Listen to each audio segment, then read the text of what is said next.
Bienvenue au 11e épisode de la sauce Bitcoin. Cette semaine, j'accueille un collègue, un ami et un grand Bitcoiner également de Bull Bitcoin qui s'appelle Kevin Turner. C'est lui également qui est l'éditeur en chef de la sauce Bitcoin. Donc, je tenais à l'inviter pour vous montrer un peu les rouages de la sauce ainsi que de Bull Bitcoin en général. Cet épisode est un épisode spécial car on annonce officiellement que la sauce Bitcoin est présente sur toutes les plateformes de podcasting 2.0. Donc, les plateformes qui utilisent le Lightning Network, la deuxième couche transactionnelle du Bitcoin, afin de diffuser des podcasts. Donc, si vous aimez le podcast et que vous voulez encourager et essayer les plateformes pour le fun, vous pouvez maintenant envoyer des sats à la sauce si vous appréciez le contenu. Évidemment, pas obligé d'envoyer beaucoup, mais c'est le fun de tester. Et le podcast, cet épisode est également accompagné d'un article écrit par Kevin qui vous montre exactement comment tout ça fonctionne et comment vous pouvez également le faire vous-même si vous avez du contenu à diffuser. Donc, merci beaucoup et bonne écoute.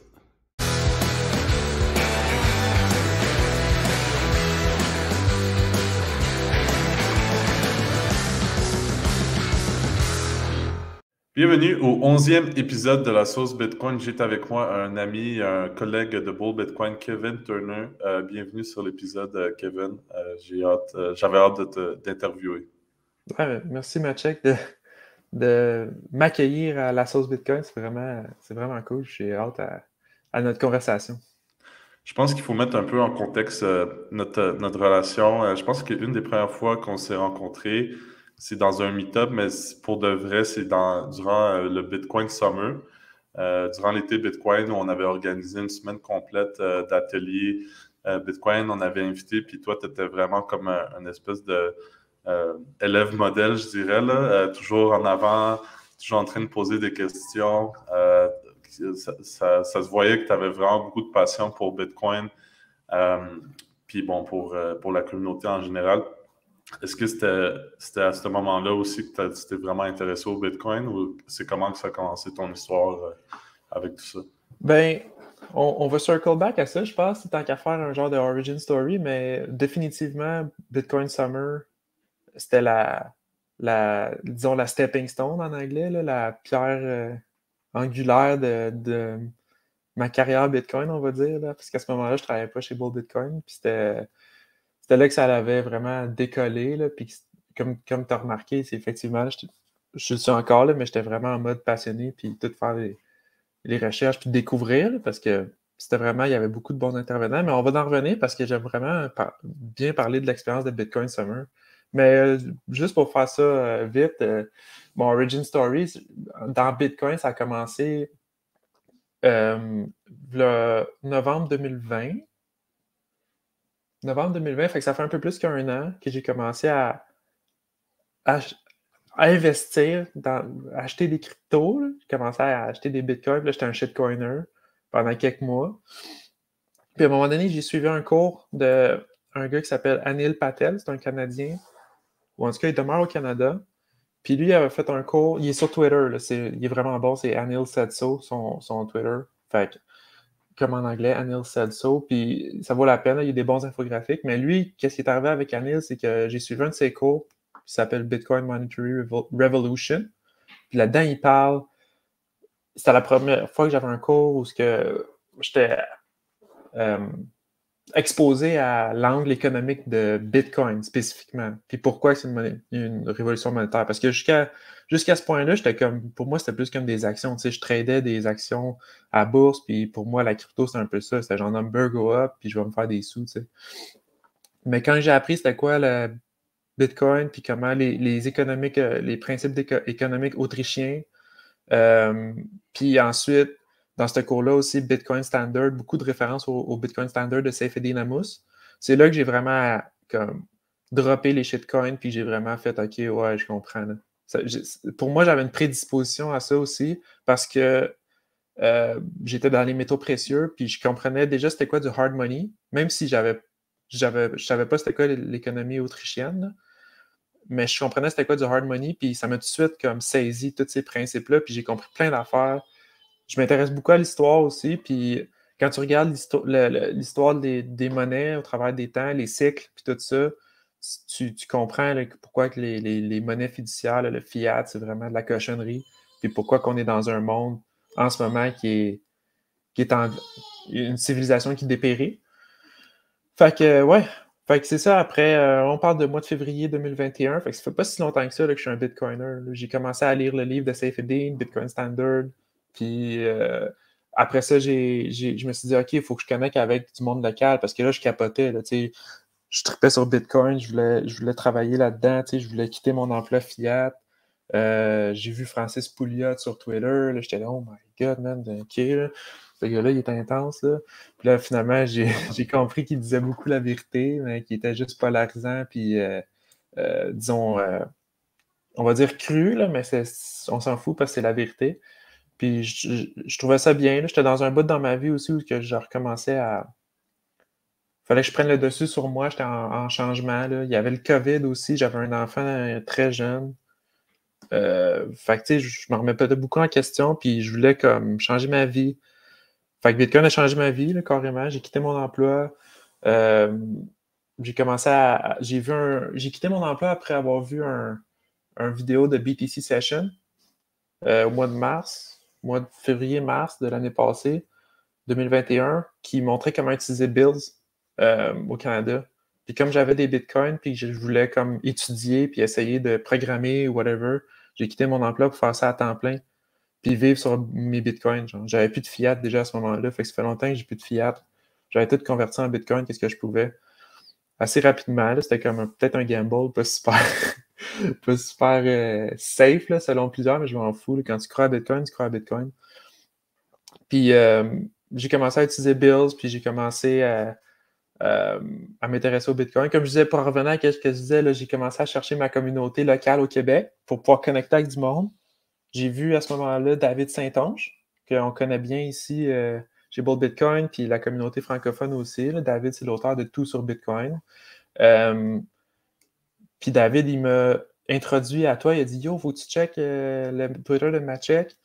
Il organise des meet-ups et tout. Fait que là, j'ai connecté avec Maciek. Là, ça donne que genre un mois plus tard, tu organisais un meet-up à Montréal avec Tristan et Gustavo. Puis c'est ça. Là, ça découle de ça. Là, après ça, un mois plus tard, là, vous avez fait Bitcoin Summer, qui est la conférence à laquelle j'ai participé. Moi, je reste à 1h30 de Montréal. Là, je reste à Magog. Fait. Ça impliquait qu'il fallait que je passe la semaine là. Ouais, un road trip, ouais. Puis ma femme était chill avec ça. Fait, parce qu'on a un enfant à s'occuper quand même. Mm-hmm. Mais j'avais toutes les chances de mon bord. Je pouvais y aller. J'ai resté chez un ami, ça arrive ça. En tout cas, j'ai pu participer à Bitcoin Summer, puis comme tu dis, j'étais l'élève modèle, mais tu sais, c'était pas pour comme, comment dire, là, c'était pas pour être genre le petit nerd là, qui veut absolument genre, faire une impression. Là. Moi, je voulais apprendre pour vrai. Puis en plus, qu'est-ce que j'adorais, c'est que premièrement, je vous avais déjà rencontré, les organisateurs, puis Guillaume, puis tout ça. Puis je m'entendais bien déjà avec tout le monde, puis j'étais tellement hype de rencontrer du monde qui était, disons, libertarien beaucoup, qui s'en foutait des mesures. Ça, c'était malade, c'était vraiment motivant, puis juste de côtoyer tout ce monde-là, puis l'organisation après de l'event, les intervenants étaient tous bons. Pour vrai, étaient tous bons, les intervenants. Puis j'avais des questions à leur poser. Puis je voulais leur poser des questions aussi parce que des fois, comme la présentation finissait, puis là, évidemment, on offrait tout le temps, vous offriez tout le temps une Q&A, puis des fois, pas tout le monde avait des questions. Fait que là, je me suis dit, fuck, man, le gars, il est là, puis il est bon, il faut que j'y pose des questions. Tu sais, j'essayais de trouver. Puis des fois, ça enclenchait souvent, les autres. C'est toi qui partais les autres questions. Ouais, exactement.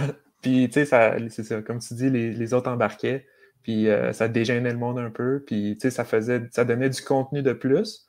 Parce que, tu sais, comme je disais, les gars étaient bons, tu sais, Adam Ortolf, name it, le Mario Gibney, oh my God, il y avait tellement des bons intervenants, NVK, les présentations que toi, Tristan et Gustavo avaient données. En tout cas, tout ça pour dire que, ouais, puis à partir de Bitcoin Summer, ben là, j'ai commencé à... Je me suis dit, au bout de la semaine, j'ai contacté Gustavo, puis j'y ai parlé, là, j'ai dit, j'aimerais ça j'ai dit, je pense que je pourrais être utile à Bull Bitcoin, puis il y avait eu l'annonce que Bull Bitcoin faisait l'acquisition de Verify, fait que c'était un big moment pour vous. Puis là, je pense que je suis capable de faire partie de l'équipe. J'ai commencé à écrire aussi, à mettre un peu mon contenu out there pour comme, participer à la communauté.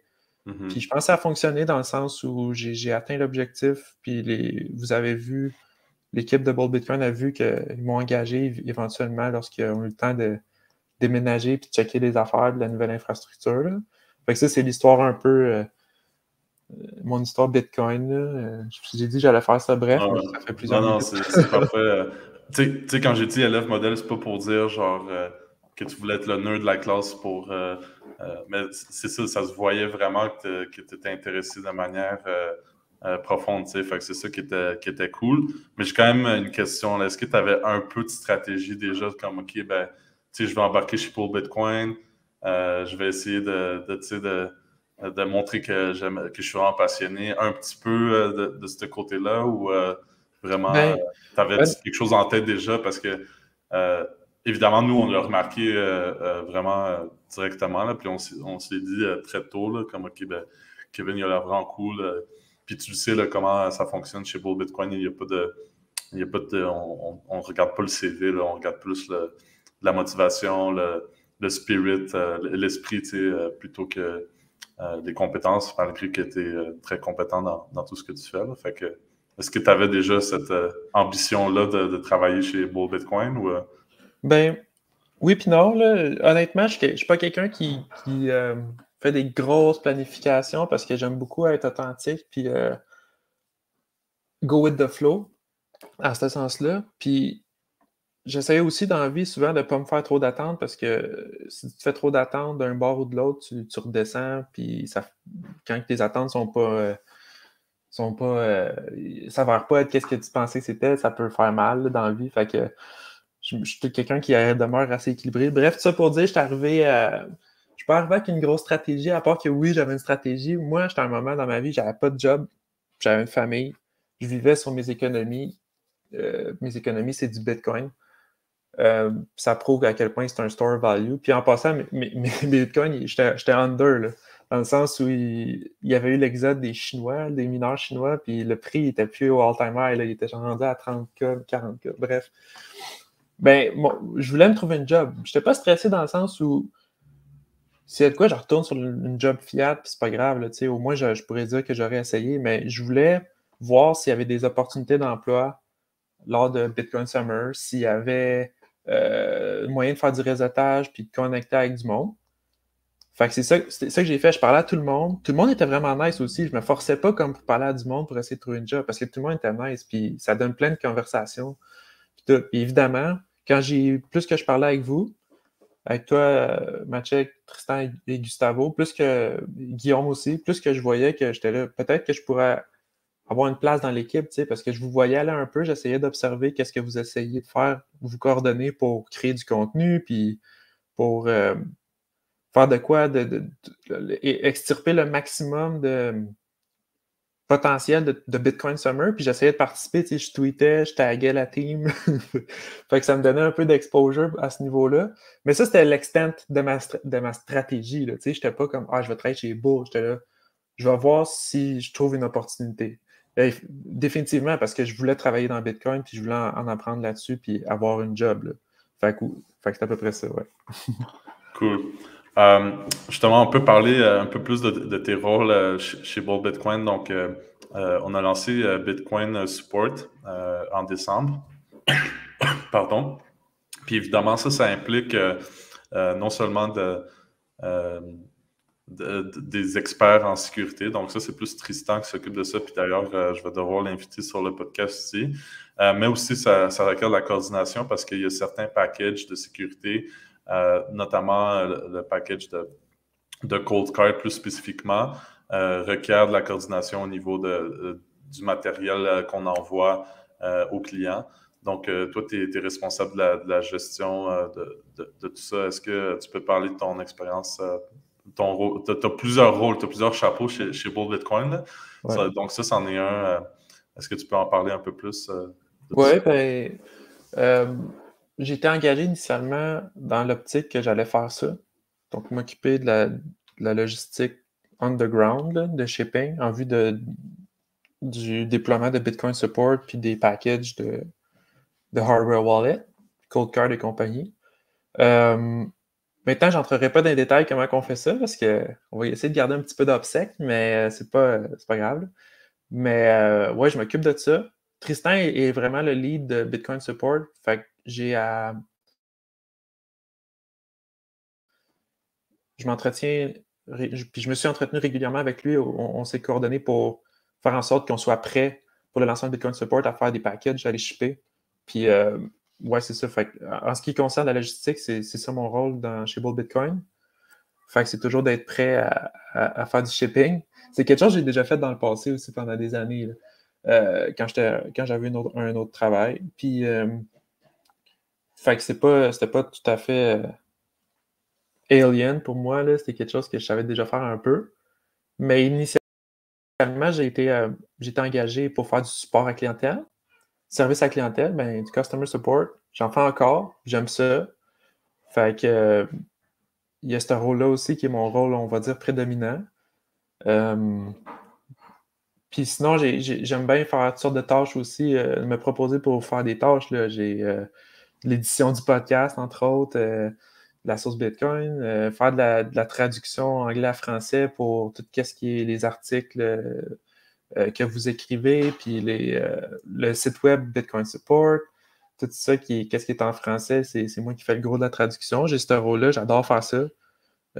J'en ai fait aussi souvent auparavant. Puis c'est ça, à un moment donné, Francis a dit, il avait demandé si quelqu'un voulait s'occuper de ça, fait que je me suis proposé là, dans un meeting, puis il avait dit, il m'avait proclamé comment il a dit ça, le responsable, De la francisation, je la pense. francisation, exactement. Ouais, ouais. Fait que c'est drôle. Fait que ouais, ça je suis responsable de la francisation chez Bull Bitcoin, I guess, on pourrait dire Head of Translation, I guess. Ouais. Avant qu'on parle justement de plus de nos initiatives francophones, je voulais juste faire, puis podcasting évidemment, parce que c'est un peu le but de cet épisode. Je voulais juste faire une petite note sur justement tout ce qui est support chez Paul Bitcoin. Vu que moi aussi j'avais fait du support pendant un bout chez Bull Bitcoin, fait que j'ai vraiment vu le genre de besoin, le genre de demandes, de questions que les gens ont quand ils sont clients chez Bull Bitcoin, mais plus généralement quand ils sont des Bitcoiners. Donc, c'est très varié. Est-ce que tu peux parler un peu de ton expérience par rapport à ça? Moi, j'ai vraiment aimé faire ça. Il y a toujours un peu des situations pas étranges, mais différentes, malgré qu'il y a une grosse partie qui est assez répétitive, là. Donc, si tu as des anecdotes ou des trucs à dire par rapport à ça, ce serait cool. Ben ouais, en général, la vie d'un customer support rep chez Bull, c'est beaucoup de, on va dire, rassurer les gens avec leurs fonds là, qu'ils achètent. Puis, parce que des fois, tu sais, la plupart des gens qui nous contactent, les clients, ils se demandent où leurs fonds sont rendus. Puis en fait, c'est normal, là. Tout le monde est un peu inquiet surtout quand ils commencent dans le monde de Bitcoin à faire des transactions puis à setuper des wallets. Tu sais, on est non dépositaire, donc les gens, il faut qu'ils se créent un wallet. Puis c'est merveilleux, mais les gens, ils sont là, ah, mais mes Bitcoins ne sont pas arrivés encore. Puis là, ben, c'est de répondre à leurs questions, disons, s'assurer qu'il n'y a pas de problème. Là, puis, tu sais, que leurs fonds vont arriver, leurs Bitcoin, autant que ce soit lorsqu'ils envoient des fonds à leur compte que lorsqu'ils font leurs transactions Bitcoin ou qu'ils vendent leurs Bitcoin sur Bills. Fait qu'il y a beaucoup de ça. Rassurer les gens, mais leur expliquer aussi c'est quoi le fonctionnement, évidemment, là, le pourquoi que c'est pas instantané tout le temps. Puis sinon, il y a beaucoup aussi de clients qui s'informent à savoir quel wallet on recommande, puis des questions un petit peu plus techniques sur Bitcoin. Puis à ce moment-là, c'est cool de leur répondre. Puis les clients sont souvent très contents du service qu'on leur donne, des réponses on leur ramène. Parce que bon, on ne fait pas juste répondre, les dismiss, puis passer au prochain projet. Là, on est vraiment tous les agents de support, là, puis on est vraiment tous, premièrement, connaissants. Puis deuxièmement, on aime ça expandre sur le sujet puis vraiment donner les bons détails. C'est sûr que maintenant, avec Bitcoin Support, on peut plugger nos guides puis aussi les amener vers cette page-là parce qu'on a des très bons guides puis ça donne beaucoup d'informations puis ça nous sauve un peu de temps, mais il y a toujours les premiers pas à faire, comment expliquer aux gens un peu c'est quoi, puis après ça, les guider vers ça s'ils ont plus d'informations, on pense qu'il est pertinent qu'ils pourraient aller chercher. Donc, c'est vraiment intéressant. Qu'est-ce qui m'a marqué au début, quand j'ai commencé à faire ça, c'était comment diversifier. Tu l'as mentionné un peu en me posant la question, c'est comment diversifier sont chacun des questions des clients. Puis il y a une grosse partie du travail qui est d'apprendre toutes les technicalités de la plateforme, savoir comment fonctionne un peu quasiment chaque truc, chaque fonctionnalité de Bull Bitcoin. Puis c'est d'être confronté à chaque situation différente, tu apprends aussi, là, mais c'est rien d'intimidant parce que l'équipe est bien structurée, on se parle, puis on peut tous s'entraider n'importe quand. Là. Fait que il y a une belle coordination d'équipe, puis les clients sont vraiment winners là-dedans pour eux. Là. Et aussi, je pense, un petit sixième sens là, que les customer reps développent à un certain point. Là, sûrement que tu t'en es rendu compte toi-même. Là, surtout, par exemple, Guillaume, là, des fois, là,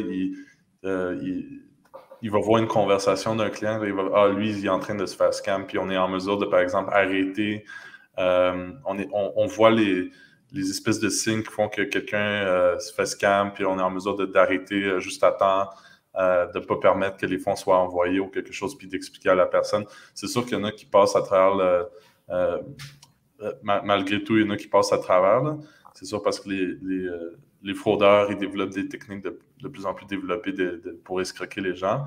Mais j'ai vu plusieurs situations, là, on a réussi à bloquer ce genre de situation. Là. Est-ce que toi, c'était arrivé ce genre de situation déjà ou Ouais, puis je suis vraiment content que tu en parles parce que j'ai un peu skippé ça dans ma description de tâche, là, mais c'est un des gros des gros, disons, tasks qu'on a, c'est de détecter la bullshit, là, puis voir les scammers. Puis au début, j'ai jamais été confronté à ça vraiment là, dans mon passé. Là, j'avais comme aucune idée. Fait que je checkais beaucoup, j'observais beaucoup Guillaume et les autres aller. Guillaume, c'est genre un professionnel anti-bullshit. Là. Guillaume, il colle le scam avant même que la personne ait écrit plus que 3 mots. Fait qu'il est bon. Là. Fait que je m'inspire beaucoup de lui dans mon travail parce que c'est vraiment une machine. Là. Il est vraiment intuitivement, il pense très bien, là, il réfléchit très bien à tout ça. Fait que, oui, effectivement, détecter les scams, puis comment que ces scammers-là fonctionnent, puis les fraudes, c'est une grosse partie du travail. Puis c'est vraiment rewarding dans le sens où quand on en empêche, quand on empêche ces scams-là d'arriver, ben on est content d'avoir comme sauvé des bitcoins de se rendre dans les mains de bad actors, là, de gens malicieux, malveillants. T'sais. En même temps, Bitcoin, c'est pour tout le monde. Ça va arriver, mais nous autres, on essaie que ça n'arrive pas de par chez nous. Puis comme tu dis, ils ont vraiment des techniques avancées. Là. Il y en a qui sont sloppy, sont faciles à détecter, mais il y en a d'autres que des fois, on avertit le monde, puis on leur dit, puis ils se font scammer quand même. I mean, les gens sont naïfs aussi, là, on va se le dire, certains plus que d'autres. Puis ils voient pas, ils voient une opportunité, ils se font charmer si on veut. Ils voient une opportunité de faire des retours incroyables sur du moment qu'ils envoient des bitcoins à quelqu'un, puis ils vont faire des retours de fou. Puis après ça, ils ne checkent plus rien. Les autres sont là, ce gars-là, il m'a dit que j'allais faire 300% de yield, fait que je vais lui envoyer des bitcoins, là, ça a l'air legit. Mais si tu regardes un petit peu plus loin que le bout de ton nez, tu vois que le site web du gars qui te contacte, il n'est pas régulé nulle part. Encore moins au Canada, tu sais. Fait que déjà, ça part mal. Là. Mais ils sont bien faits, tu sais. Je peux comprendre comment que les gens peuvent se faire entourlouper. Moi, la pire situation que j'ai rencontrée, là, c'était avant Bull Bitcoin. Ben, avant que je travaille chez Bull Bitcoin. Comme c'est aussi Verify, on avait une plateforme affiliée. Puis là, notre activité principale, c'était surtout donner des avis de sécurité, tout ça. Puis j'étais allé chez une madame qui avait supposément 1,5 million en Bitcoin. Puis elle avait investi 300 000. Puis je suis allé sur la plateforme sur laquelle elle avait supposément réussi à faire ce gain-là. Puis tu sais, ça m'a pris 5 minutes là, pour réaliser que c'était un scam. Puis quand j'ai dû lui annoncer, genre que ça très dur de revoir la couleur de son argent. C'est quelque chose d'assez... je ne sais même pas comment décrire exactement, là, mais d'annoncer à quelqu'un qui vient de perdre 300 000 $. Puis en plus de ça, elle avait embarqué son frère. Sûrement plusieurs centaines de milliers aussi. Puis là, tu sais, elle a quasiment comme parti en larmes, là, puis plusieurs temps après ça, elle était encore en train de m'envoyer des messages, puis elle est comme « Oh non, ils m'ont répondu, là, ils vont vraiment avoir renvoyé l'argent. » Ils sont très, très malicieux, les scammers, là. Ils savent vraiment comment jouer avec les émotions, là. C'est plus une game de relations puis d'émotions que de plateforme. Tu sais, la plateforme, une madame que elle va pas comprendre le concept de retirer ses bitcoins, qu'elle peut pas... tu sais, mais bon, on peut passer à une autre positive, là, mais ça, moi, c'était mon expérience, la pire expérience que j'ai vue, là, malheureusement. Là, mais c'est vraiment intense, Mathieu, puis ça me fait penser que tu dis ça, c'est comme... Guillaume, il m'a partagé je pense qu'il l'a partagé à d'autres aussi, là, mais il y a un épisode récent de l'émission La Facture au Québec qui décrit exactement le vécu d'un individu qui s'est fait scam dans exactement la même manière, à des montants similaires que la dame que tu parles. Il perd tous ses life savings, il met tout là-dedans. Fait que, je recommande aux gens, s'ils veulent voir à quoi on est confronté pratiquement quotidiennement, là, pour détecter ces affaires-là, c'est d'aller voir sur la facture puis marquer, il y a un keyword, là, ça va être quelque chose comme arnaque crypto-monnaie, là. Puis vous allez voir exactement, c'est au Canada, là, comment que ça fonctionne, les scammers, comment ils font pour faire. C'est vraiment poussé, mais tu sais, quand tu sais un peu c'est quoi les signes, exactement comme tu as dit, là, Matchek, c'est 5 minutes, là, puis tu sais que ces gens-là, ils ne reverront pas leur cash, puis c'est malheureux. Là, quand tu mets tes life savings, ton régime de retraite là-dedans, là, damn! Ouais, puis c'est malheureux parce que dans le temps où elle s'est fait scammer, si elle avait vraiment mis le 300 000 dans le Bitcoin, ben elle aurait vraiment eu cet argent-là. Fait que pour elle, c'était comme crédible d'avoir 1,5 million en gain ou presque, parce qu'elle voyait le Bitcoin monter, puis elle se disait, ah, ben, il m'appelle tous les jours, il me dit, vous avez fait tant, vous devriez rajouter plus. Tu sais, c'est très, très... puis c'est bon, c'est des arnaques, ça existe depuis le début de l'humanité, là, fait que ça va pas arrêter de sitôt, mais bon, on espère qu'on va pouvoir en bloquer quelques-uns. Ouais, définitif. Bon. Là, il nous reste... on va parler peut-être juste des initiatives francophones. Il y a un manque à gagner un peu au niveau du contenu qui est concentré uniquement sur le Bitcoin en français, parce qu'en anglais, évidemment, il y a beaucoup de contenu, que ce soit des podcasts, des livres, il y a tout le kit. En français, on dirait qu'il y a un manque à gagner là-dessus, puis récemment, justement, au sein de Bull Bitcoin, on s'est dit qu'on devrait y faire quelque chose pour changer ça. Donc, l'existence de la sauce Bitcoin explique un peu, s'explique par ce fait même. Mais on a d'autres projets également en vue pour se concentrer sur tout ce qui est communauté francophone. Puis toi, tu es impliqué là-dedans, comme tu as dit, chef de la francisation. Puis tu es impliqué dans la sauce Bitcoin aussi, vu que tu fais les datings. Donc, toi aussi, tu as des projets reliés à la création de contenu francophone qui s'en viennent pour Bull Bitcoin. Est-ce que tu veux faire une petite note là-dessus, un petit teaser, ou c'est encore en train de mijoter? Ben, ça mijote là, beaucoup. C'est sûr que d'un point de vue global pour ce projet-là, on va dire c'est toi le lead, là, que tu mets beaucoup d'efforts puis tu mets l'emphase à créer une communauté francophone autour de, pas seulement de Bull Bitcoin, mais vraiment de rassembler les Bitcoiners puis de leur offrir du contenu, parce que je suis entièrement d'accord avec toi qu'il manque de contenu, particulièrement au Québec. En Europe, du côté des Français, il y a plusieurs bons créateurs de contenu, là. Je pense à Découvre Bitcoin, Roxy, là, qui est un des proéminents, qui est très bon, qui a beaucoup de contenu depuis longtemps, mais ici au Québec, puis en général, là, il n'y en a pas tant que ça. Fait que toi, tu as une bonne lancée là, déjà de créer du contenu, de créer du contenu francophone spécifiquement, puis sur différentes plateformes. Maintenant, si on peut faire un petit teaser, ben on a parlé de David Saint-Onge tantôt, puis on aime bien, on aime bien. Ben David, premièrement, c'est une machine de contenu aussi, là. Il est tout le temps en train de faire de quoi sur Bitcoin. Il a son livre. Il s'intéresse beaucoup aux principes économiques puis à l'histoire de la monnaie. C'est quelque chose que j'aime aussi. Il s'intéresse beaucoup à la lecture. Ceux qui connaissent David, ils vont savoir qu'il a lu quelques livres Bitcoin.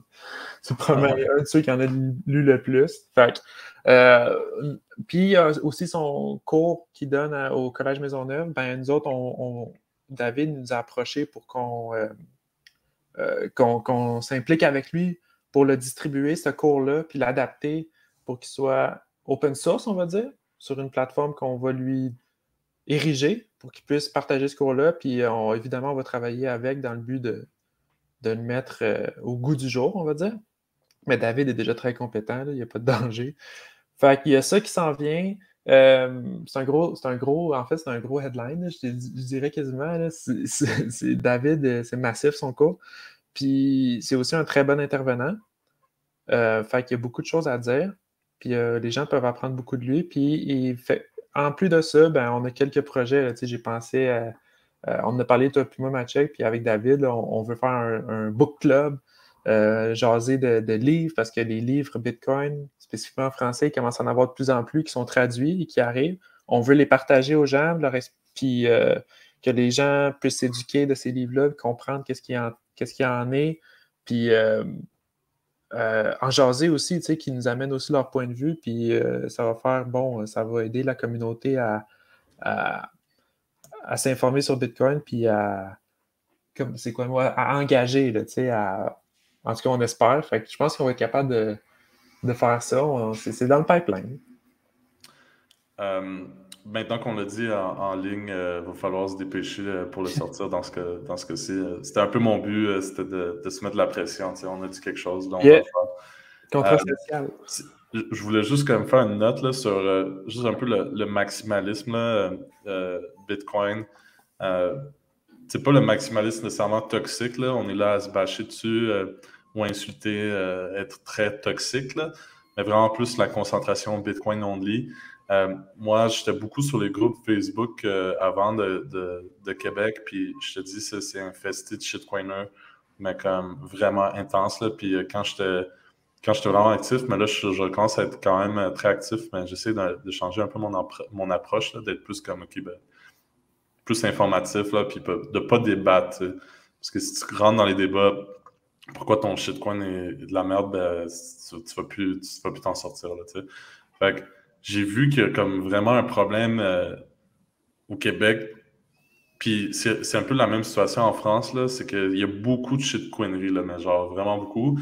Mais là, là, j'ai réalisé, oui, mais c'est parce qu'il n'y a aucun contenu comme Bitcoin only en français, tu sais. C'est pour ça, c'est comme, OK, ben, quelqu'un va me demander pourquoi Bitcoin only, je lui partage quoi? Parce que j'ai pas d'article, ben là, ça commence à se former, là, mais j'ai pas d'article fait que pour moi, c'était un peu ça aussi. Mais l'idée aussi de rassembler un peu toutes les communautés francophones à travers la planète. Il y a évidemment le Québec, qui est un joueur relativement très gros par rapport à sa taille, là, parce que c'est un peu le berceau du maximalisme francophone. Là. Il y a plein de compagnies en France, là, BitStack, Duck Reserve, puis Stack Insight. Ils ont tous été dans les meet-ups Bitcoin Montréal, puis c'est là qu'ils ont été un peu convertis. Moi, je le mentionne tout le temps, là, je trouve ça super drôle là, qu'ils sont retournés en France, puis ils essaient de repartir cette culture-là un peu à leur saveur, évidemment. Puis bon, il y a évidemment les Africains. Je pense que les Africains, ça va être un peu comme en Amérique latine, on voit beaucoup d'évolution là, par rapport au Bitcoin. Je pense qu'en Afrique, ça va être similaire. Il y a beaucoup d'efforts là-bas aussi. Fait que, c'est pour ça que je trouve ça important, là, la communauté francophone en général. Là. C'est une langue qui est encore en croissance à cause de l'Afrique. Donc, c'est pas négligeable là, de se concentrer là-dessus, là, selon moi. Ben, moi, j'adore ça, puis j'admire ça que tu empruntes cet angle-là de rassembler les francophones, mais à l'échelle planétaire, parce qu'on n'est pas là à dire non plus « Yo, on rassemble juste les Québécois ». On s'en fout un peu du reste, nous autres, on se concentre sur les Québécois. Oui, le Québec, comme tu l'as dit, c'est le berceau du maximalisme, puis il y a plein de raisons qui pointent à ça, mais ça veut pas... Le but, c'est d'intégrer tout le monde, puis que tout le monde ait tout le monde a un centre, un hub de ressources, puis une communauté qui expand, mais dans la langue francophone. On ne s'arrête pas à... Il n'y a pas de frontières, là. C'est la langue francophone. Fait que je sais que tu es activement à la recherche d'intervenants de partout. Pas juste des Québécois, pas juste des Français, mais partout. Que n'importe qui est francophone, ben, il y en a beaucoup en Afrique aussi. On essaie de les rejoindre. Fait que ça va être bon aussi de pouvoir s'entretenir avec eux, puis qu'on puisse partager aussi des connaissances, puis les réalités des différents continents, puis des différentes régions, tu sais, comment ça se passe le Bitcoin en Afrique, sur le continent, tu sais, on n'est pas tellement exposé à ces news-là, à qu'est-ce qui se passe là-bas. On sait que ça arrive, on sait qu'ils en ont besoin, puis que ça les empower en anglais, que ça leur donne du pouvoir, si on veut, là, de pouvoir investir pas investir, mais de pouvoir accumuler du capital qui garde sa valeur, qui ne se fait pas dévaluer comme le fiat. Fait que, ouais, ça va être intéressant d'avoir les points de vue de tout le monde, là. C'est ça, puis un peu découvrir les réalités, là, parce que c'est sûr qu'en Afrique, peut-être un cold card, c'est vraiment moins accessible, pas juste à cause de la distance, mais à cause du coût. Fait que, c'est peut-être tout ce qui est sécurité, ça va plus se concentrer autour des téléphones mobiles, tu sais. Fait que les conseils de sécurité qui sont appliqués ici, qui sont conseillés ici, ben, sont pas peut-être nécessairement viables là-bas parce que ils n'ont pas accès au hardware wallet de la même façon ou c'est juste trop cher. Fait qu'il y a plein de trucs à découvrir puis à s'adapter là, selon la situation. Puis, mais bon, ouais. Ça c'est une autre situation, mais je suis content que tu as eu je veux dire les couilles là, de dire les projets qui arrivent. Là, comme ça, on doit se concentrer là-dessus. Ouais. Là, ça fait quand même un bout qu'on parle, mais on n'est toujours pas arrivé à notre sujet principal. Donc, on va parler, c'est toi qui es éditeur en chef de la sauce Bitcoin, puis sûrement d'autres contenus qui arrivent aussi. Puis toi, récemment, tu as pris l'initiative de lancer la sauce Bitcoin sur toutes les plateformes dites podcast 2.0. Donc, une forme de podcast qui exploite le Lightning Network, le Bitcoin, pour trouver des nouvelles façons de monétiser du contenu pour les artistes, pour les créateurs de contenu, nouvelles façons d'être un peu plus indépendant des grosses plateformes. Donc, évidemment, on est tous là-dessus. Puis je voulais un peu faire cet épisode avant d'officiellement annoncer ça. Comme ça vient avec des explications. Puis les gens peuvent peut-être essayer par eux-mêmes. Donc, peut-être pour commencer, tu pourrais-tu expliquer c'est quoi le Lightning Network dans tes mots, un peu avant de parler de podcast 2.0, vu que c'est quand même relativement utile à la conversation? C'est vraiment chiant que tu me dises ça, hein. C'est tough à expliquer Lightning. Non, mais certains Lightning, pour garder ça très simple, c'est une façon de transiger toujours en Bitcoin. Donc, on sait que Bitcoin, c'est du hard money, puis que c'est très secure, puis que c'est avec ça qu'on veut transiger. Maintenant, le réseau Bitcoin est plutôt lent, puis c'est par design, puis c'est bien correct. Puis les frais de transaction aussi peuvent être dispendieux dépendamment de l'utilisation du bassin de transaction. Fait que Lightning est une solution de deuxième couche qui permet des transactions pratiquement instantanées, en Bitcoin toujours, et à des frais minimes. Puis, Lightning, ça a énormément de potentiel parce que ça permet de faire du peer-to-peer, donc du pair à pair, mais aussi pour envoyer des messages, puis payer des trucs, des micro-paiements à quelques sats. Là. Fait que, très sommairement, c'est un peu ça Lightning. Là. Quelqu'un n'a pas besoin de connaître comment le protocole Lightning de A à Z. Là. Il peut juste downloader un wallet, installer sur son téléphone ou whatever, puis s'envoyer des bitcoins, puis il va pouvoir transiger en Lightning, puis il ne verra pas la différence. Il n'y a pas besoin de savoir non plus. Fait que si on garde ça très simple, ça peut rester de même, je pense. Fait que ça, c'est Lightning. Ensuite, pourquoi Podcasting 2.0? Tu as fait une super bonne introduction, là, chapeau, pour vrai, il appelle ça podcasting. C'est du value for value. Donc, les créateurs de contenu, on peut leur envoyer directement des sats, directement de la monnaie, du hard money. Pas juste des IOU de fiat, on leur envoie du hard money. Fait que si moi, je trouve que j'écoute 5 minutes d'un podcast qui est disponible sur une plateforme 2.0, comme je vais en parler plus tard, ben, si au bout de 5 minutes, j'aime pas ça, j'y ai peut-être juste envoyé 3-4 sats. Puis c'est correct, ça veut dire que ton contenu n'est pas bon. Peut-être pour moi. Mais si j'aime ça, puis j'écoute un podcast d'1 heure, mais je t'ai envoyé plus de ça, je t'ai peut-être fait des boosts même. On va en parler comment ça fonctionne, encore une fois. Fait que le créateur de contenu reçoit lui-même est récompensé du fruit de ses efforts pour la qualité de son contenu à même l'application. Fait que ça, c'est huge.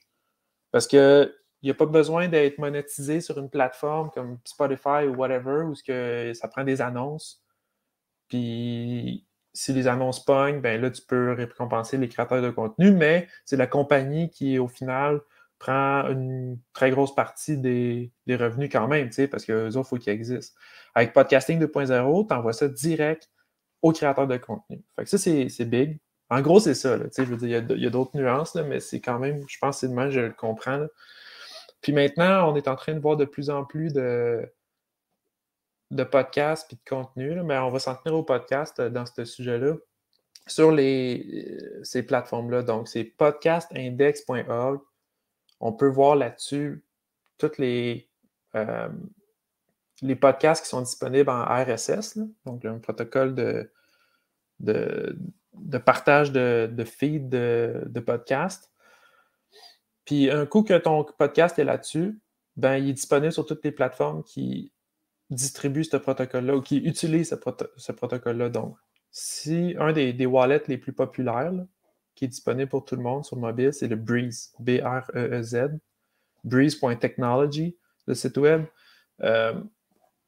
Là-dessus, tu peux arriver puis chercher pour un podcast, mais premièrement, premièrement, tu t'envoies des satoshis, tu t'envoies des bitcoins, puis ils sont en ta possession parce que tu te fais un backup, puis tu fais la garde autonome, right? C'est non-custodial, donc c'est un wallet très sécuritaire à ce niveau-là.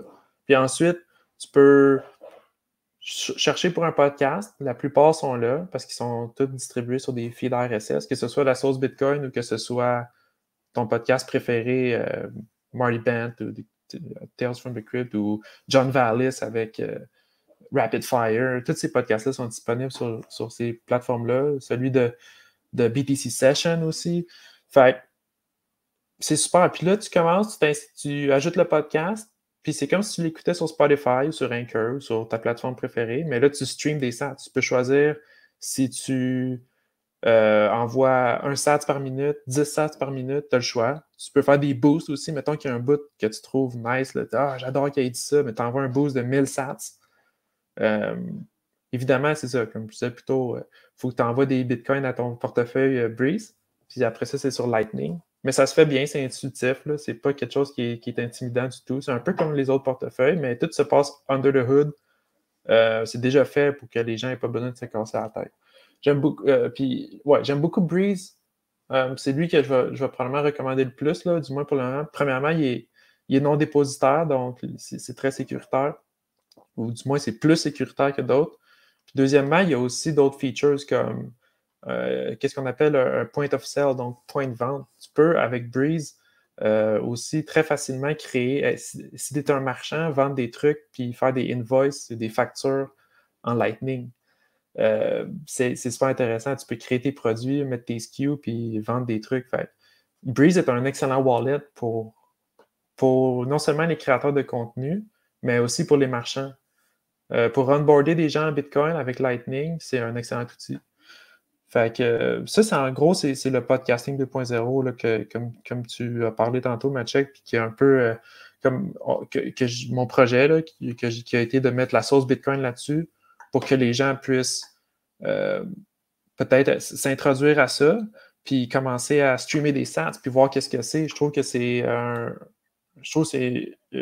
moderne, c'est une nouvelle alternative qui est probablement le futur. Puis juste pour terminer là-dessus, sur la question, c'est nous autres, la source Bitcoin, qu'est-ce que j'ai fait? C'est que je l'ai plugué sur... parce qu'il faut que tu aies un nœud Lightning là, pour recevoir tes sats, à moins que tu loues... Fais juste nous expliquer c'est quoi un nœud Lightning, parce que peut-être oui, que du monde ne savent pas. Effectivement. Un nœud Lightning, c'est comme un nœud Bitcoin, mais pour Lightning. Donc, c'est là que tu c'est un device, un appareil que tu dois setuper avec Lightning, avec le programme Lightning, si on veut, pour être capable d'ouvrir des channels avec les autres, puis être capable de transiger directement sur le Lightning avec ton propre nœud, donc ton propre instance de Lightning. Là. En gros, je ne veux pas entrer énormément dans les technicalités, mais ça te permet d'être toi-même ta banque Lightning, si on veut. Parce qu'on connaît déjà un peu les nœuds Bitcoin, mais Lightning, qui est la deuxième couche, si on se souvient qu'est-ce que je disais un peu plus tôt, on peut aussi avoir un nœud Lightning. Donc, bon, en ayant un nœud Lightning, puis on peut matcher souvent avec des services comme Umbrel, Start9 et compagnie, on peut matcher avec notre nœud Bitcoin. Après ça, on peut recevoir des sats si on a un podcast, comme avec la source Bitcoin. Puis là, la source Bitcoin, comme j'allais dire, je l'ai plugué ou je l'ai connecté avec le nœud de Bull Bitcoin. Donc, si les gens décident de streamer des sats en écoutant la source Bitcoin, ça s'en va directement à Bull Bitcoin. Donc, parce que bon, c'est de là que le contenu est créé. Ah ouais, mais là, moi, je veux le recevoir dans mon wallet, là. C'est quoi ça? Là? Ouais, il Non, va falloir que tu c'est une demandes joke. à Francis. Fait que, ouais, en gros, c'est ça.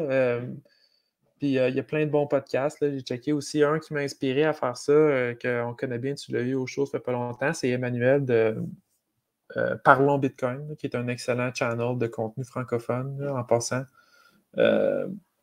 Ses podcasts, son podcast est aussi disponible sur Breeze, puis les plateformes de podcasting 2.0. Il y a aussi Fountain App, qui est donc Fontaine en anglais, Fountain App, qui est une bonne application aussi, qui fonctionne très bien, qui a différentes features, qui est très axée sur le podcasting, plutôt que Breeze, qui est un peu de tout, là, avec le point of sale pour les marchands, mais Fountain, c'est custodial. C'est pas super évident de sortir tes SaaS de là. Si tu veux les retirer, il faut utiliser LNURL, puis ça marche pas comme... Ça fonctionne, mais c'est pas pour les newbies. Là. Mais encore une fois, je recommanderais au monde, tu n'as pas besoin d'envoyer comme 400 000 sats ou 0.004 Bitcoin sur un wallet comme ça. C'est pas un wallet de stockage. Tu peux envoyer 5 000, 10 000 sats, l'équivalent de quelques dollars, puis les distribuer à tes podcasters préférés au fil du temps. T'sais. Kevin, j'ai juste pas trop compris c'était quoi le processus, mettons, parce que tu as parlé plus du point de vue utilisateur, s'il veut streamer, puis s'il veut donner des sets à ses artistes ou à ses créateurs de contenu préférés. Mais en tant que créateur de contenu, c'est quoi le processus plus étape par étape? Euh, euh, parce que tu as comme mélangé un peu les deux, fait que j'ai pas Ouais. trop compris.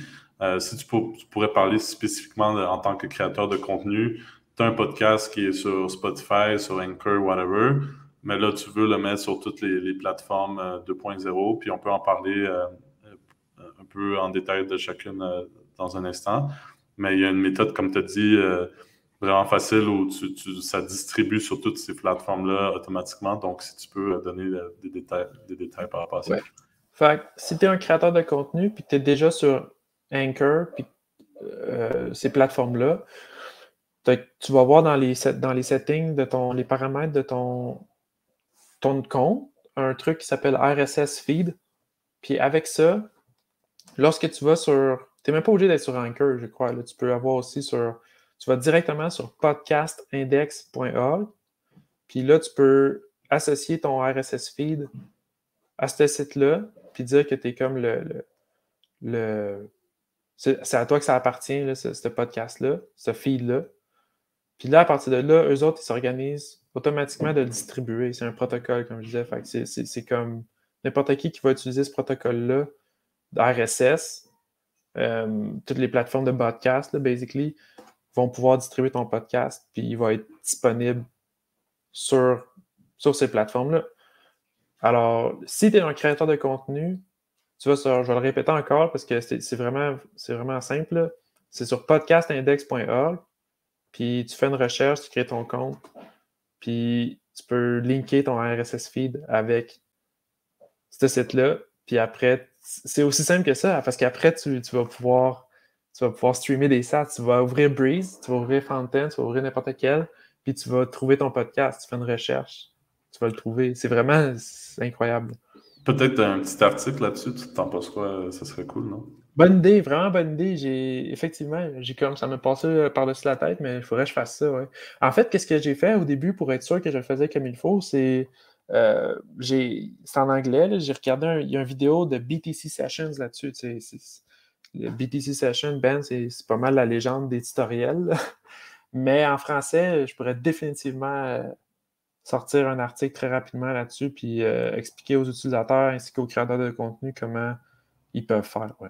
Absolument. Ça serait cool, comme ça je pourrais le joindre à l'article, là, puis je pourrais le joindre au podcast, puis ça serait bon. Là. Excellente idée. On va faire ça. Je suis curieux de ton opinion par rapport justement à la transition. Tu as dit tantôt que c'est le futur du podcasting, mais en même temps, moi, je t'avoue, j'écoute par convenience. C'est quoi le mot en français? C'est par confort. Je vais toujours préférer écouter mes podcasts sur Spotify. On dirait que pour l'instant, tout ce qui est podcasting 2.0, c'est vraiment pour les nerds. Un peu comme toi, qui aime ça expérimenter, qui aime ça jouer avec des sats, tu sais. Pas que j'aime pas ça, puis j'ai déjà essayé aussi, mais c'est juste tellement convenient de juste ouvrir Spotify, puis bam, tu trouves tous les podcasts que tu veux. Fait que c'est quoi qui va faire qu'il va y avoir une transition? Parce que si les gens ont les deux, puis par habitude, sont habitués à juste payer un truc mensuel, puis ils peuvent écouter n'importe quel artiste. C'est quoi qui va faire la transition selon toi? Moi, j'entrevois ça quand même d'une manière difficile. Je sais pas pourquoi, mais j'ai l'impression que les gens, s'ils sont habitués à une espèce de confort, puis tout est comme monopolisé à un endroit, ben, la simplicité de la chose fait en sorte que le monde, naturellement, va se diriger vers ça. Mais selon toi, tu as dit que c'est le futur. Fait que c'est toi, comment ça, c'est quoi qui va faire que le monde va transiger vers ça graduellement? C'est une excellente question. Je pense que les incitatifs pour les créateurs de contenu vont être trop grands, vont être tellement grands pour utiliser ces plateformes-là qui vont devenir de plus en plus faciles à utiliser et out there, disons. Peut-être même en parallèle, Spotify vont peut-être arriver et dire « Ah, mais on vient d'intégrer Lightning là, parce qu'ils vont s'apercevoir qu'ils perdent des utilisateurs, des clients, des utilisateurs sur leur plateforme. » Moi, je pense que ça va être une question de temps avant que les plateformes et les compagnies intègrent Lightning à leur méthode de paiement puis à leur plateforme pour justement aller chercher ce marché-là. Pourquoi ça va être du Bitcoin. Là. Les gens, toutes les compagnies vont vouloir avoir du Bitcoin avant longtemps. Il va y avoir un peu de game theory là-dedans. Maintenant, c'est ce que je pense du moins. Maintenant, du côté des convenience, comme tu dis, je pense que les gens seraient surpris. Mettons que tu utilises Spotify ou peu importe là, pour les podcasts en particulier. Là. Pour la musique, je n'entrerai pas là-dedans parce que pour l'instant, je n'ai pas d'alternative. Là. Mais mettons pour les podcasts en particulier, les gens seraient surpris de voir à quel point ils sont capables de trouver leur podcast préféré ou n'importe quel podcast sur ces plateformes-là comme Breeze. Mettons, il n'y a pas juste des podcasts de Bitcoin, là. Au contraire, il y a toutes sortes de podcasts là-dessus. Fait que je pense que les gens ils devraient probablement, si ça les intéresse, essayer, premièrement, ces plateformes-là ou ces wallets-là, puis chercher leur podcast préféré là-dessus, puis commencer à les utiliser. Puis aussi, tu n'auras pas besoin justement de payer une subscription. Moi, je trouve que c'est winner. Tu as juste besoin d'avoir ton téléphone, puis d'avoir des sats dessus. Tu n'as même pas besoin d'en avoir beaucoup. Là. Puis, en fait, tu n'as même pas besoin de streamer des sats. Là. Tu peux mettre ça à zéro puis streamer aucun sat là, lorsque tu écoutes un podcast. C'est absolument au choix du user. Donc, pourquoi que ça va devenir le futur? Pourquoi c'est le futur? Encore une fois, c'est parce que c'est Bitcoin. C'est une réponse facile, mais tout le monde va vouloir utiliser Bitcoin, puis tout le monde va vouloir récompenser directement les créateurs de contenu. Je pense que c'est ça la principale raison. Éventuellement, comme dans tout, le monde va utiliser Bitcoin, ça va être les rails de paiement, puis ils s'en rendront même pas compte. Je pense. C'est de la manière que je vois ça. Alors, ça va être la même chose pour le podcasting 2.0. Je comprends. Donc, c'est moins nécessairement que le monde va migrer vers ces plateformes-là, mais c'est que tout le concept va plutôt s'incruster dans le podcasting déjà existant. Quand je posais la question, j'y ai même pas pensé, mais il y a aussi il y a beaucoup euh, comment on dit, pas de scandale, mais oui, mais un peu un scandale là, avec Joe Rogan, par exemple, récemment, là, avec Spotify. Donc, il y a beaucoup de censure qui se fait sur toutes les plateformes vraiment centralisées. Spotify avait réussi pendant longtemps à un peu se distinguer parce qu'il ne pliait pas sous le joug de la mob. mais finalement, au bout du compte, malgré tout, ils ont quand même, ils ont quand même essayé pas de cancel Joe Rogan, mais ils ont dû faire des concessions puis enlever des épisodes parce qu'ils disaient que c'était pas la vérité. Donc, peut-être qu'il y a aussi cet aspect-là qui va se mêler au podcasting 2.0. Peut-être qu'il y a du contenu justement qui va plus être accessible sur les plateformes normales, mais seulement sur ce type de plateforme-là. Donc, ça, c'est aussi une alternative, je pense. C'est vraiment un bon point. J'y ai pas pensé durant la question, mais après, je suis comme, oui, c'est vrai. En répondant non plus, il n'y a pas pensé. Pourtant, c'est un point majeur. Puis on le voit récemment là, avec tout ce qui est censure de fonds, GoFundMe et compagnie. Le capital, c'est une des propositions majeures de Bitcoin, c'est que c'est résistant à la censure, mais c'est la même chose avec Lightning. Puis plus que tu décentralises, la monnaie, plus que ça devient intéressant de pouvoir l'utiliser, puis ton contenu soit out there, tu n'as pas besoin de faire un contrat avec Spotify comme Joe Rogan qui est rendu uniquement avec Spotify. Tu sais, tu te tires dans le pied en faisant ça, veux pas au final. Donc oui, la résistance à la censure et la décentralisation qui est en parallèle avec ça est un point majeur, aucun doute. Ouais, bien, c'est ça, juste la question, c'est de savoir si ces plateformes-là vont pas se faire censurer éventuellement aussi par la force des choses, mais les bitcoiners ont tendance à... Ouais, pardon. Excuse-moi, je sais pas comment... Mettons, tu peux censurer peut-être une application sur un App Store, mais on n'a pas parlé peut-être que c'était dans les prochaines questions, mais il y a des trucs comme Sphinx aussi qui existent, qui roulent sur un node Lightning. Peut-être qu'avant longtemps, tout le monde va avoir un node Lightning, ça va faire partie de genre l'intégration dans une maison, au même titre que peut-être tout le monde va se chauffer en minant du Bitcoin, peut-être que tout le monde va avoir un nœud Lightning chez eux, tu sais.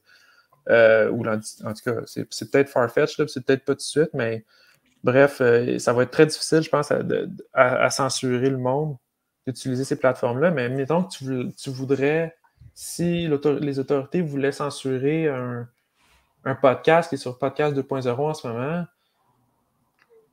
ça doit être faisable. Je ne sais même pas comment ils feraient. Il faudrait qu'ils les retirent des plateformes, ces plateformes-là. Ben, je pense que là, on est en dehors de la mire.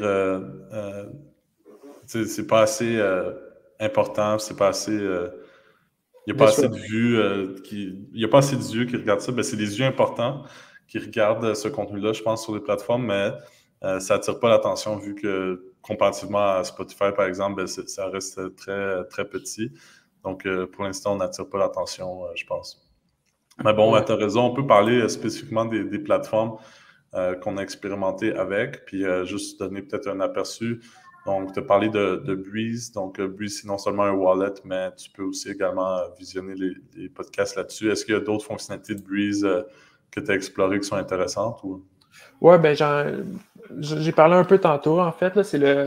Qu'est-ce que j'ai exploré? C'était au niveau point of sale, que ça s'appelle sur l'application, donc point de vente, où est-ce que tu peux créer des produits puis des invoices en Lightning, puis les partager à des clients, tu sais, puis ils peuvent payer direct, puis tu peux garder un inventaire sur l'application même de tes produits, d'en créer des nouveaux, puis tout ça, puis leur donner des numéros de produits, donc des SKU. Fait que ça, je trouve ça big parce que ça se fait super facilement, c'est très intuitif, puis tu peux tout aussi dénominer en fiat si tu as besoin pour des raisons de comptabilité. Fait que Breeze est super intéressant pour ça. Puis au risque de me répéter, c'est une application non dépositaire. Donc, c'est important pour les Bitcoiners d'être non dépositaires, de faire la garde autonome de leur Bitcoin. Puis Breeze te permet de faire ça en faisant un backup sous la forme d'une phrase mnémonique de 12 mots. C'est pas un private key, c'est vraiment Lightning, donc ce sont des... c'est ton channel state en anglais, donc l'état de tes canaux. Ben, Breeze s'en occupe pour toi, mais il te permet de la sauvegarder, faire ton propre backup, parce que... Puis ouais, c'est ça, de l'encrypter, faire ton propre backup. Donc, tu es toujours en contrôle de tes fonds. Tu peux importer le wallet ailleurs, puis tu vas être en mesure de retrouver tes sats si jamais tu le perds. Donc, ça, c'est important. Puis également, Breeze te permet de transiger en Bitcoin, pas seulement en Lightning. Tu peux transiger on-chain sur Breeze. C'est un autre point qui est super important parce que, bon, il s'occupe d'abstraire toutes les différentes les difficultés, là, si on veut, représentées par le fait d'avoir à dealer en est-ce que je transige en chain ou est-ce que j'utilise Lightning? Là? Comment je fais pour rajouter des sats à mon wallet? Si j'envoie des bitcoins, mais Breeze s'en occupe pour toi. Là. Ils ont les adresses autant d'un côté comme de l'autre. Fait que ça, c'est super simple. J'adore Breeze. Cool. Il y a aussi Sphinx Chat qui est vraiment intéressant. On a eu d'ailleurs, durant le Bitcoin Summer, pour faire un loop là, avec le podcast, une présentation de la part du CEO. Là, son nom m'échappe malheureusement. Puis il y a vraiment plein de fonctionnalités sur Sphinx, là, notamment la possibilité d'avoir un chat. C'est pour ça que ça s'appelle Sphinx Chat, avec des personnes mettons que tu veux-tu en parler, mettons? Ouais. Parce que je pense que tu as ouais. fait la recherche là-dessus. Définitivement. Ben, je me souviens plus de son nom non plus. Je voulais en parler tantôt quand je disais les bonnes présentations. C'était une des meilleures présentations, là, celle de Sphinx sur à Bitcoin Summer, mais sur Sphinx Chat, il y a quelque chose qui s'appelle des tribes, donc des tribus. Maintenant, la particularité de Sphinx Chat, c'est qu'il faut que tu aies un nœud Lightning pour être sur Sphinx. Donc, c'est pas comme une application que tu downloads. Oui, il y a des applications, mais il faut que tu la connectes à ton nœud. C'est pas comme fait pour toi, comme avec Breeze et les autres. Donc, mais c'est super. Un coup, tu es sur Sphinx, tu streams des sats au podcast. Tu peux chatter aussi dans des rooms. Chaque message que tu envoies, c'est des sats, là, basically. Donc, tu peux transiger en Lightning. Puis, il y a les tribes. Donc, les tribus, c'est que tu invites du monde. C'est tout du monde qui ont des nœuds Lightning. Puis, ils vont être en mesure d'écouter ton podcast. Maintenant, je voulais préparer la sauce Bitcoin pour qu'elle soit sur Sphinx, mais j'ai rencontré des problèmes assez rapidement lorsque j'ai voulu faire l'intégration. Fait que ça, c'est un peu malheureux. Là. J'ai pas, pour le moment, on est en stand-by là-dessus, mais ouais, Sphinx, c'est un excellent. Peut-être d'ici que l'épisode sort, ouais. en espérant. Oui, ça se pourrait, ouais, parce que je suis en train de travailler là-dessus. En fait, il a fallu que je déplogue mon nœud pour des raisons personnelles à la maison. En tout cas, j'étais offline, j'ai pas pu continuer à travailler là-dessus, mais définitivement, je suis en train de travailler pour résoudre le problème. Là. Fait que ouais. Parfait. En fait, je vais dire quelque chose sur Sphinx. Ça m'est sorti de... Ok, je vais y revenir. J'ai oublié ce que j'avais demandé. Voyons. Bon, mais avant que ça me revienne, si on peut parler de Fontaine. Ouais. Fontaine, j'aime beaucoup aussi. D'un point de vue fonctionnalité pour le podcasting 2.0, c'est facile à utiliser. Tu peux streamer des sats aux créateurs de contenu, évidemment, et envoyer des boosts. Aussi, tu peux faire des clips. J'en ai fait un hier. J'écoutais ton podcast de la sauce Bitcoin avec Roxane, BTC Priestess sur Twitter. Puis j'ai pris un clip aussi pour le tester, puis je l'ai partagé sur YouTube à même l'application. Donc l'application fait tout ça pour l'utilisateur. Là, si tu as un bout qui t'intéresse, tu fais, oh shit, tu donnes un boost, puis tu fais un clip, puis tu le partages sur les réseaux sociaux, puis tout le monde peut jouir de ça, mettons, de ce clip-là que tu as trouvé intéressant. Fait que ouais, le Fontaine, c'est surtout ça qui est selon mon expérience avec l'application, c'est vraiment concentré sur le contenu, les podcasts. Il n'y a pas de point of sale comme Breeze. Là, c'est vraiment... Mais c'est par exemple, je dirais le point... d'un point de vue Bitcoin, le point décevant de Fountain, c'est custodial, puis tu peux pas vraiment backup ton wallet puis l'importer Puis aussi, si tu veux comme juste tester puis l'utiliser comme un wallet pour envoyer et recevoir des bitcoins, des sats, c'est un peu compliqué. Si tu veux retirer tes bitcoins, c'est par LNURL seulement. Mais LNURL, c'est pas encore adopté par tout le monde. Fait que ça devient compliqué un peu, puis de transiger avec ça. Moi, j'ai de la misère à recommander Fountain pour quelqu'un qui veut être très, disons, mobile avec ses bitcoins, que ça soit facile de transiger. Alors, bon, mais ça reste que les fonctionnalités de podcasting fonctionnent très bien sur l'application. J'ai été à 100% satisfait de ça à date. Alors, ouais, Fountain, en gros, c'est ça. Je viens de me rappeler ce que je voulais dire par rapport à Sphinx. Là, dans le fond, il y a justement le but, c'est d'éviter le spamming. Puis, bon, ça, c'est un problème qui existe depuis le début de l'Internet. Puis, d'ailleurs, le Proof of Work a initialement été créé par Adam Back pour contrer le spamming par email. Puis là, c'est drôle qu'il y ait comme un loop au complet que grâce à son invention, c'est pas ça qui a été adopté par email. Puis bon, on reçoit encore des spams sur email de nos jours. Mais qu'au bout du compte, son invention a permis de participer à l'invention du Bitcoin. Puis là, c'est le Bitcoin qui permet de faire cette notion-là d'anti-spamming. C'est juste ça que j'avais pensé là. Ouais, puis tu veux dire anti-spammer dans le sens où tu ne commenceras pas à spammer des emails si ça te coûte des sats à chaque fois, right? C'est ça? Exactement. Ben, ou justement, même dans les conversations, là, souvent, que ce soit Telegram ou n'importe où, tu vas avoir du spamming. Donc, si vraiment cette notion-là, en même temps, c'est comme, est-ce que le monde va embarquer dans un système où ils peuvent se faire punir monétairement, alors que justement, on sait que des keyboard warriors puis des spammers, il y en a en tonnes. Là, fait que, on sait pas, mais peut-être ça va justement te permettre de créer des communautés plus clean, plus. Ouais.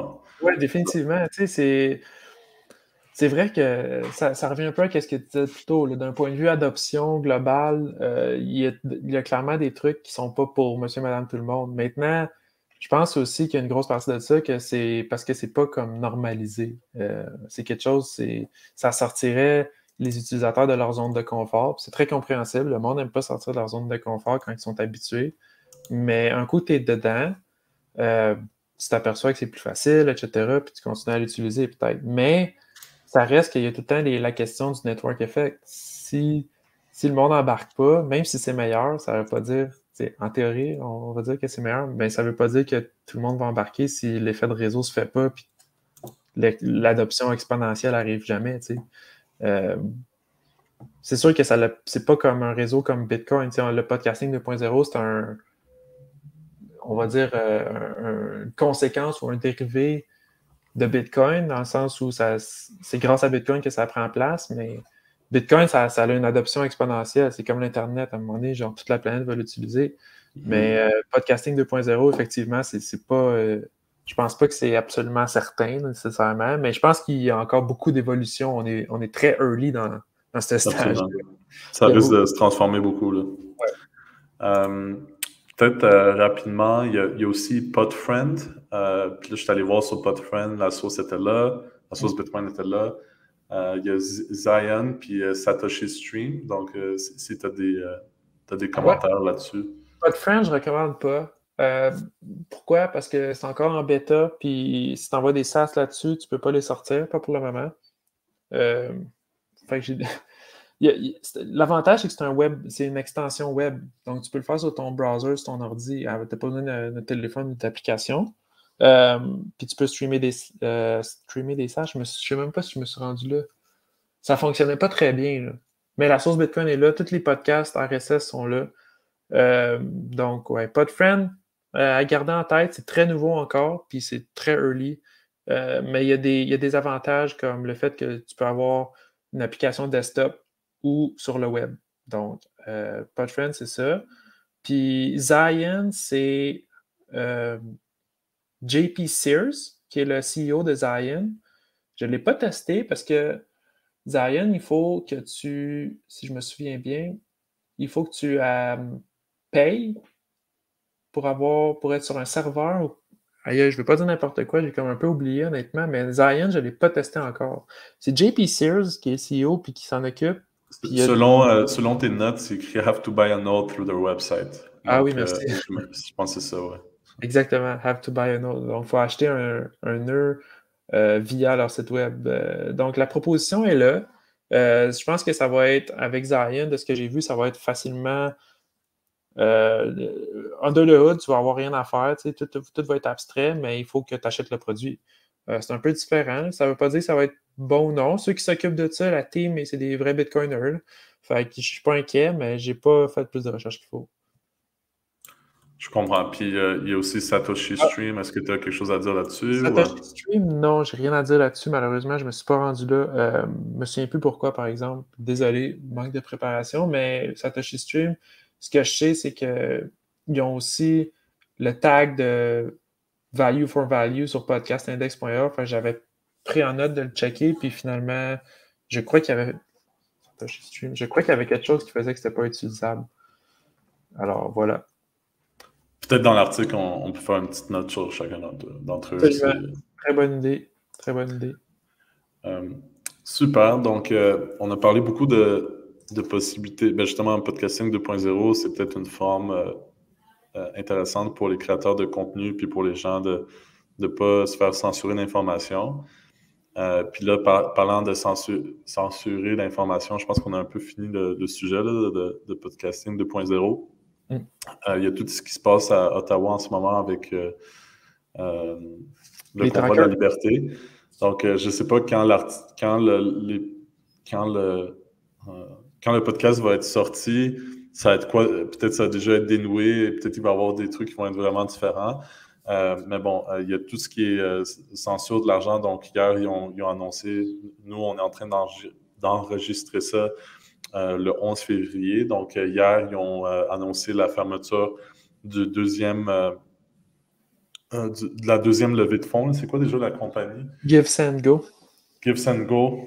Donc, ils essaient de bloquer ça aussi. La compagnie a répondu qu'ils n'ont pas de juridiction parce que je pense que c'est une compagnie américaine. Donc, reste à voir s'ils vont réussir à bloquer les fonds. Mais bon, d'après moi, vu que c'est du fiat, c'est assez facile. Donc, tout repose maintenant sur les épaules un peu des bitcoiners là, pour continuer à ramasser des fonds puis collecter ça. Donc, Bull Bitcoin supporte officiellement le convoi. On est des grands fans de liberté. Donc, on travaille pour le Bitcoin notamment pour ça, une des plus grandes raisons.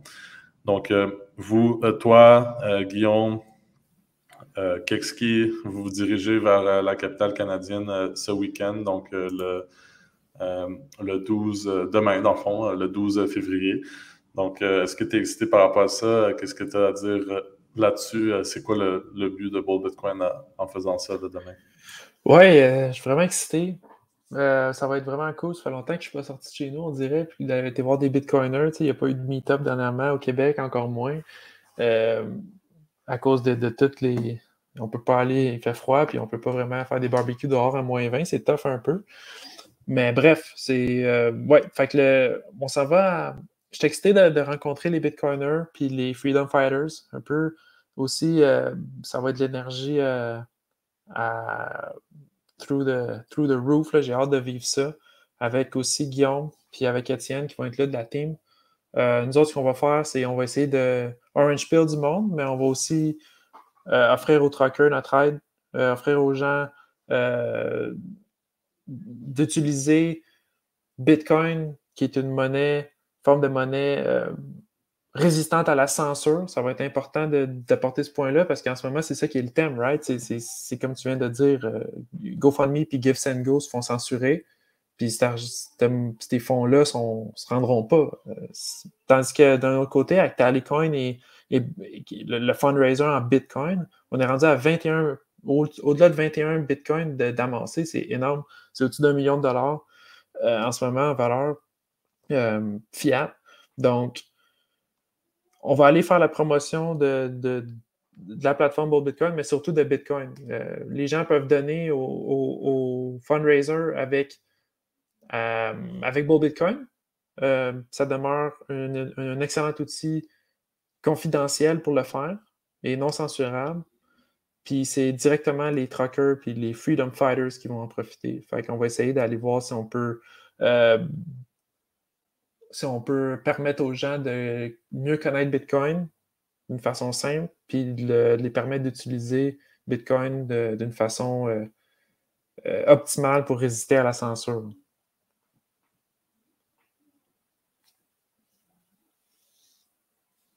Ouais, j'ai hâte de voir ça. On dirait que c'est en train d'escalader un peu là, la tension, là, puis avec les ponts aussi qui sont bloqués, là, le pont Windsor.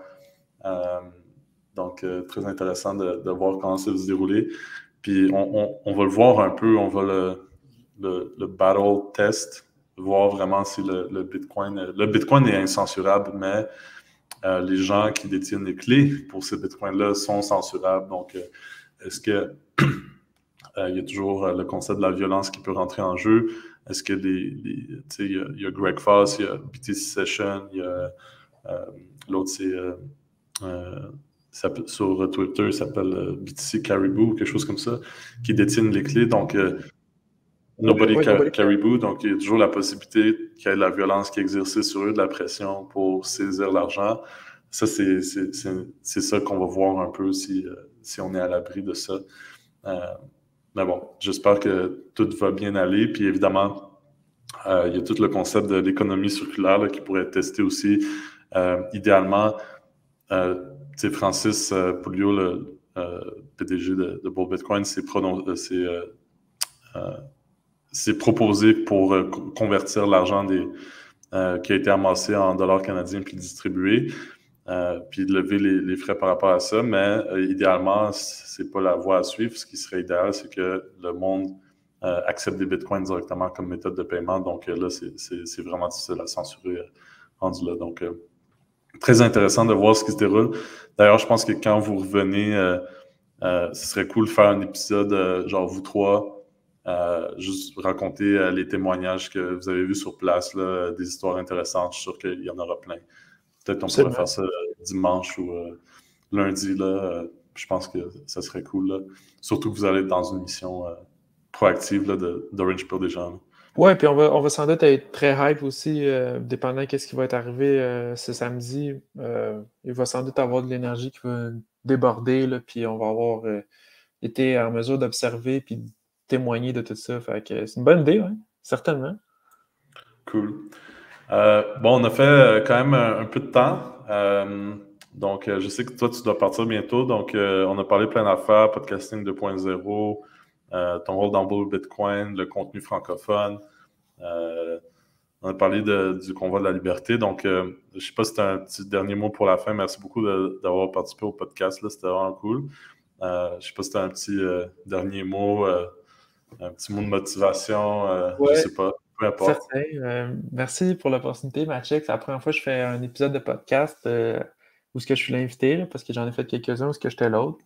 Mais je suis vraiment content de faire ça. Puis juste de réitérer à quel point que je suis content de faire ça, d'être dans Bitcoin, puis que tu es une figure qui me l'ait plus inspiré. Là. Fait que je veux que tout le monde sache à quel point c'est important de trouver des gens, puis de s'inspirer d'eux, puis d'avoir un objectif, puis d'aller à fond. Puis toi, tu as fait partie des gens qui m'ont inspiré le plus. Puis j'espère être capable de faire la même chose au fil du temps dans mon aventure Bitcoin. Puis j'aimerais rajouter aussi, je trouve ça pertinent que maintenant, j'ai une job dans Bitcoin. J'adore ça. C'est une super opportunité. Puis je sais qu'il y a beaucoup de gens qui aimeraient ça de travailler dans le Bitcoin. Je pense que je veux juste réitérer comment les gens, si vous voulez travailler dans le Bitcoin, impliquez-vous dans tout ce que vous pouvez. Puis, c'est ça, allez chercher tout ce que vous faites dans la vie, comme vos spécialisations peuvent être utiles dans une compagnie Bitcoin en quelque part, mais il s'agit de mettre votre contenu out there, de créer du contenu, puis d'essayer d'apporter de la valeur à la communauté Bitcoin, puis être sans relâche, être relentless. Arrêtez pas, il n'y a pas d'excuse. Faites-le, rendez-vous au bout. Puis si c'est quelque chose qui vous tient à cœur et que vous voulez travailler là-dedans parce que vous êtes des passionnés de Bitcoin puis vous croyez que c'est le futur aussi, ben, il y a moyen de moyenner. Puis, ouais, il faut juste être sans relâche, puis avoir un objectif, puis y aller petit peu par petit peu, puis vous allez être capable. Super, fin de podcast. T'as totalement raison. Le monde, des fois, on tendance à croire que c'est juste des développeurs là, qui peuvent trouver des jobs dans le Bitcoin, mais c'est totalement faux. Il y a de la job pour tout le monde. N'importe quelle compagnie, un peu de tout. Là. Donc, merci beaucoup, Kevin, encore. Toi aussi, tu m'inspires beaucoup. Là. Je voulais quand même renvoyer la balle. Là. Donc, merci. C'est ça le but, dans le fond. Là. Tous les Bitcoiners sont ensemble, s'inspirent. Donc, vraiment cool d'avoir sur le podcast. Puis, à la prochaine. Yes, merci Mathieu. À bientôt! Merci.